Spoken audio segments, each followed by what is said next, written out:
I'm continuing to try to convince you to watch Seeking Sister Wife, even if you don't already, by talking about another one of the families that's on this season, season 5, and who is reoccurring. So this family, the Davis family, was on the show for the first time in season 4, which is last season.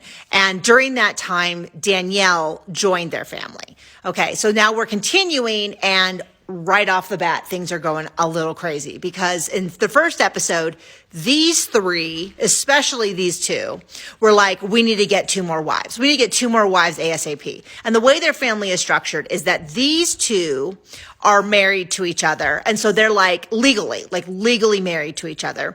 And then they want to hurry up and get a 4th wife that would marry her. And I think that might be part of what spooked her. The other part is she said, she's 24. She's really super young. You can't do it. She just had a baby. And so she joined their family. They moved into a new house.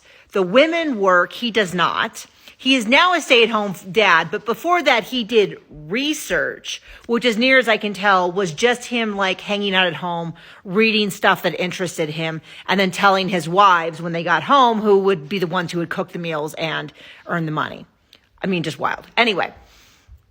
Episode 2. So episode 1, she is saying, I don't feel ready for more wives. I don't feel ready. I feel like it's too fast. We just had a baby. We just moved. I don't feel ready for this. And then these 2 especially, but her as well, saying, nope, we always said we wanted 5 wives. We got to get going. Another interesting thing is that they share a 12-foot wide bed that they all sleep in, and then they have a boom boom room where they go to be intimate. Allegedly. I don't know. Some things aren't adding up.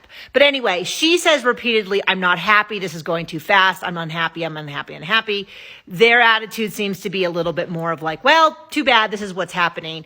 And so episode 2 of this season, she bails.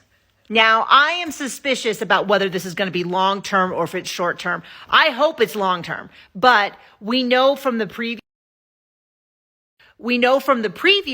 that she's at least in a few more scenes. I don't know whether or not. So I don't know if she's gone for good or not.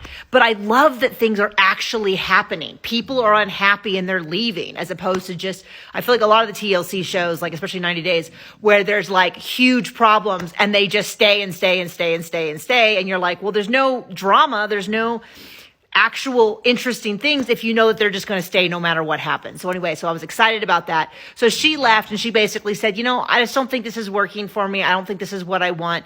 And all of that. So we're going to see how the rest of the season goes. So that is another reason to watch this Seeking Sister Wife, is we're 2 episodes in and we've already got 1 bailing. So there you go. Come join me.